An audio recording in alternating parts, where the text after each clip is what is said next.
Hello, I'm Morris Shapiro, and we are right now at the Rembrandt House Museum. We're here on the 400th anniversary of Rembrandt's birth, and I'm joined by Leonora van Sloten, who is the assistant curator of the Rembrandt House, along with Marc Scaglione. We're going to take a tour of the museum, led by Leonora, and we're actually going to look at the etching press, some wonderful aspects of Rembrandt's life and his work. So, thank you so much, Leonora, for helping us, walking us through this museum. We really appreciate that. Should we go ahead and get started? Yes. Let's do it. Okay, after you.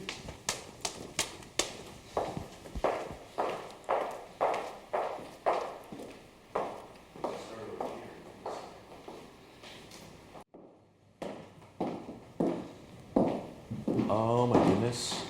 So this is where it all happened. Yeah, the holy room, actually. Rembrandt's studio, yeah, I can't believe it. The studio in which he painted all the famous paintings, and from the period 39, when he moved into this house, until he left the house after the bankruptcy in 58, and then he moved to the other side of the city.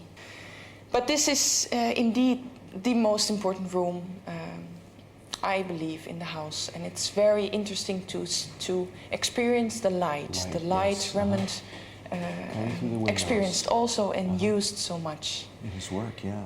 And there was, during the reconstruction, we used a drawing which is in the collection of the Ashmolean Museum in Oxford, which shows us a part of this room, actually the last window. And on the drawing you can see that there was a piece of cloth hanging above the window, and we believe he used that to dim the light.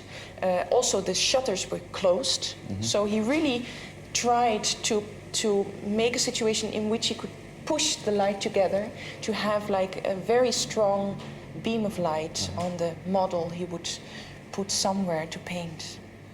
And so this would be how he prepared a canvas. This is an almost prepared canvas. Yes. Tell us about this.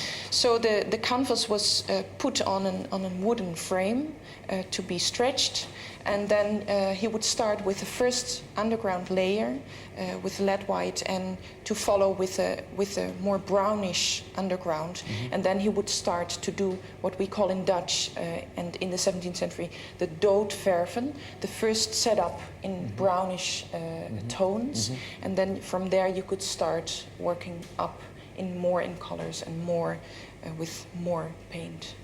Yeah, and actually very small palettes. Small palette, yeah. Yeah. It's easier to. That would focus on certain colors at a time, probably. And the problem was, in those times, you couldn't run to the shop to buy tubes with paint. You had to make the paint yourself.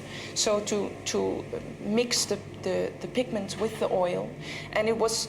Most of the pigments were expensive, so you couldn't allow to make too much paint, which you would not use within a certain amount of time. So you just made a small palette of like 5 colors, and that was what you used, and then you start over again. Would he only work on one painting at a time? No. There would have been more orders also at the same time, and putting a painting away. Letting it dry, putting another one up. Exactly. Some of his students, the ones who were privileged enough to be close to him, the real art students, would assist him, prepare his paints, prepare his canvases, occasionally touch up a painting, do some... Yeah, exactly. Yeah, helping him produce the pieces that would be sold and go out of the studio under the name of Rembrandt. So over here we have the pigments. Can you tell us something about those? Well, as I said, it was not possible to buy paint in a shop. You could buy the panels and the canvases in shops and all the other tools, but you had to just buy the pigments, and some of them are very toxic. Like the lead white, and we have a yellow which is very toxic. Others are from stones, so you could grind the stones, like the lapis lazuli, the beautiful blue. And a lot of earth colors, like sand, sienna red and sienna yellow. You could just pick it from the ground in Italy and grind it, and then you had powder like this. you put some powder on the flat stone, you put oil, linseed oil with it, and a little bit of alcohol to get it more moist. And then you grind it like with another stone, you grind it like this, and you get your paint. Why?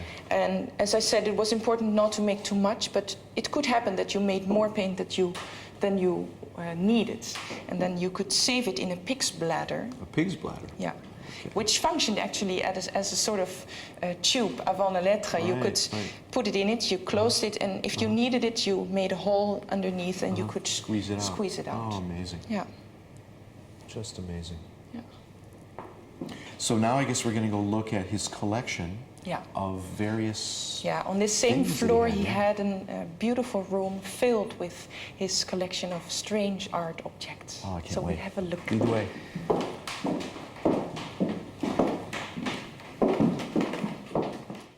Okay, so now we're in the Kunstkammer, the art cabinet. Exactly. Right?